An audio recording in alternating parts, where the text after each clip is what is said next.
आप सभी का बहुत बहुत स्वागत है अष्टावक्र गीता के इस 18वें प्रकरण में।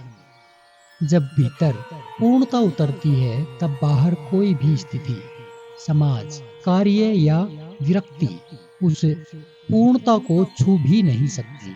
अष्टावक्र गीता के ये श्लोक उस आत्मज्ञानी की तस्वीर हैं जो लोक में रहकर भी लोक से परे है, जो करता है फिर भी अकर्ता है, और जो भीतर से इतना शांत है कि किसी भी प्रवृत्ति या निवृत्ति का उस पर कोई असर नहीं पड़ता। आइए अष्टावक्र गीता के श्लोक 18 से 20 तक के अमृत वाक्यों को सरलता से समझें। सूत्र 18 कह रहा है, बुद्धिमान व्यक्ति भले ही समाज के दृष्टिकोण से उल्टा प्रतीत होता हो, फिर भी वह सामान्य लोगों की तरह संसार में जीता है। वह न तो समाधि को पकड़ता है, न विक्षेप यानी मन की जो चंचलताएं हैं उनको रोकने का प्रयास करता है, न ही स्वयं के लोप यानी समाप्त हो जाने को देखता है। आत्मज्ञानी व्यक्ति कुछ विशेष नहीं करता। वह भीतर इतना स्थिर हो चुका है कि उसे न समाधि चाहिए, न संसार से भागना है, न खो जाना है। वह जैसा है वैसा ही संतुष्ट है। ज्ञानी और अज्ञानी में बाहर कोई अंतर नहीं दिखाई देता। बाहर यानी शारीरिक रूप से अगर देखोगे, कान, हाथ, नाक, शरीर का कोई अंग अगर देखोगे तो वो एक समान दिखाई देंगे, किंतु भीतर के तल पर बड़ा अंतर हो जाता है। भीतर यानी विवेक यानी बुद्धि यानी देखने का जो ढंग है उसमें बहुत बड़ा अंतर हो जाता है। इसमें ज्ञानी और अज्ञानी की दृष्टि में अज्ञानी के कार्य मन, बुद्धि, अहंकार और वासना तृप्ति के लिए ही होते हैं। वह शरीर पोषण में ही केंद्रित रहता है। वह केवल आत्मा का ही भोग करता है। ज्ञानी भी खाता पीता है तथा अज्ञानी की भांति ही सभी बाह्य कर्म करता है, किंतु भीतर जगा हुआ रहता है। अज्ञानी भी कर्म करता है किंतु भीतर से सोता रहता है। आत्मज्ञान को प्राप्त होकर कबीर कपड़ा बुनता रहा, रैदास जूते सीता रहा, सेनाई बाल काटता रहा। बाह्य कर्मों में कोई अंतर नहीं आया। अष्टावक्र कहते हैं कि आत्मज्ञानी संसार की तरह बरतता हुआ यानी व्यवहार करता हुआ भी संसार से भिन्न है।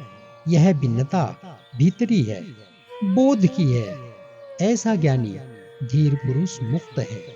वह समाधि, विक्षेप और बंधनों को भी नहीं देखता, क्योंकि वह इन सब से मुक्त है।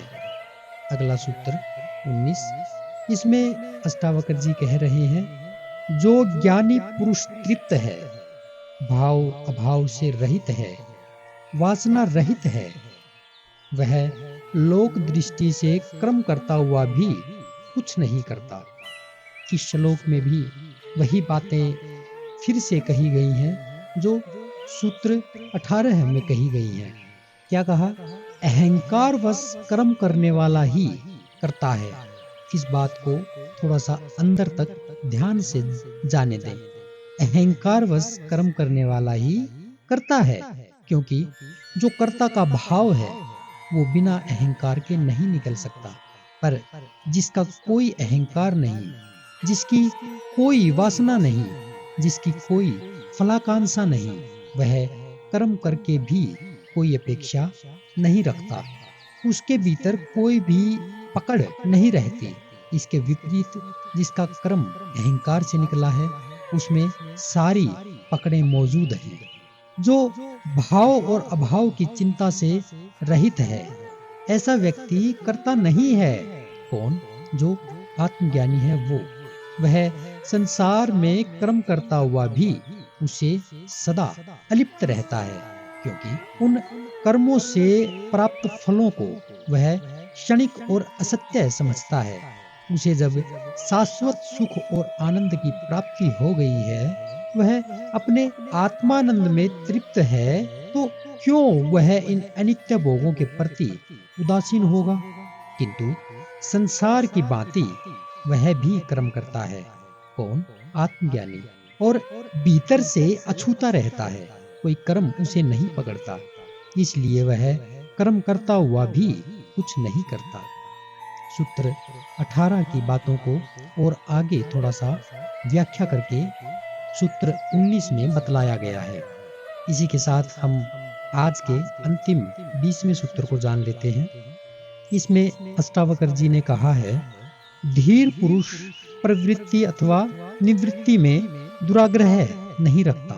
जब वह कभी भी कुछ करने को आ पड़ता है, उसको करके सुख पूर्वक रहता है। बुद्धिमान यानी धीर व्यक्ति न प्रवृत्ति यानी कर्म में लगे रहना इनको पकड़ता है, और न ही निवृत्ति यानी त्याग या संन्यास को पकड़ता है।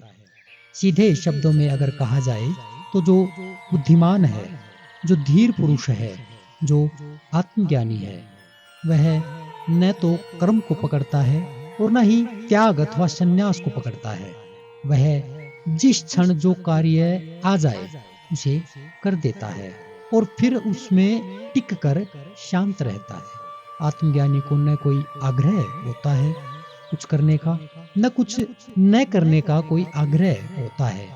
वह बस जो सामने है उसे करता है, बिना आग्रह के, बिना दुख के, बिना अपेक्षा के। समझेंगे?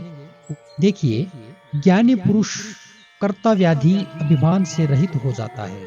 जो अभी सूत्र 19 में कहा गया था कि जो अहंकार से परे है उसको कर्म नहीं पकड़ते, वही बात यहाँ पे दोहराई गई है बस। इसीलिए उस आत्मज्ञानी पुरुष का न प्रवृत्ति में आग्रह होता है, यानी न किसी कर्म को वह पकड़ता है कि यह मैं अवश्य ही करूंगा, न निवृत्ति में ही वह लिप्त रहता है कि बोलता है कि मैं नहीं करूंगा। वह कसमें खा खा कर किसी को छोड़ता भी नहीं। उसके सभी आग्रह और संकल्प समाप्त हो जाते हैं। वह अनाग्रह पूर्वक जो स्वाभाविक है कर लेता है। यदि कार्य उस पर आ पड़ता है तो वह उसे करके सुख पूर्वक रहता है। आग्रह और संकल्प, प्रवृत्ति और निवृत्ति, ग्रहण और त्याग आदि यदि अहंकार वश किए जाते हैं तो बंधन है। स्वाभाविक रूप से करना ज्ञानी के लिए भी अपेक्षित है। ज्ञानी और अज्ञानी के कर्मों में यही भीतरी अंतर है, बाह्य अंतर नहीं होता। इसमें ज्ञानी और अज्ञानी में कोई व्यक्ति पानी में डूब रहा है तो ज्ञानी भी उसे बचाएगा, वह अज्ञानी भी। दोनों के कार्य में कोई भिन्नता नहीं होगी, किंतु अज्ञानी भागेगा पुरस्कार पाने की कहीं राष्ट्रपति पदक मिल जाए, कि अपनी जान जोखिम में डालकर उसने किसी के प्राण बचाए हैं, तो पुरस्कार तो मिलना ही चाहिए, वो भी राष्ट्रपति से। वो विचार करेगा, अखबारों में खबर छप जाए, फोटो छप जाए, किंतु ज्ञानी अपना कर्तव्य निभाकर चुपचाप विदा हो जाता है। धन्यवाद लेने की भी अपेक्षा नहीं रखता।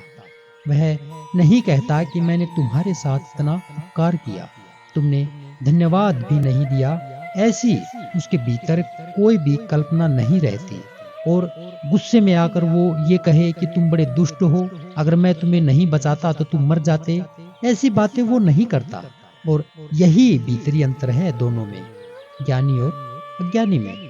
एक और ऐसे मूढ़ भी हैं, यानी मूर्ख भी हैं, जो चुपचाप देखते रहते हैं। वे कहते हैं कि कौन किसे बचाता है, वह अपने कर्मों का फल भोग रहा है। कौन? डूबने वाला, इसलिए उसे भोग लेने दो। तुमने बचाया तो वह कर्मों का फल नहीं भोग सकेगा, जिसका पाप तुमको लगेगा। ऐसे मूर्ख पंडित भी इस समाज में बैठे हैं। इसी प्रकार कुछ मूर्ख दान देने में भी ऐसा हिसाब लगाते हैं कि क्या पता इससे वह शराब पिएगा या जुआ खेलेगा तो इसका पाप तुम्हें लगेगा, इसलिए दान नहीं देना।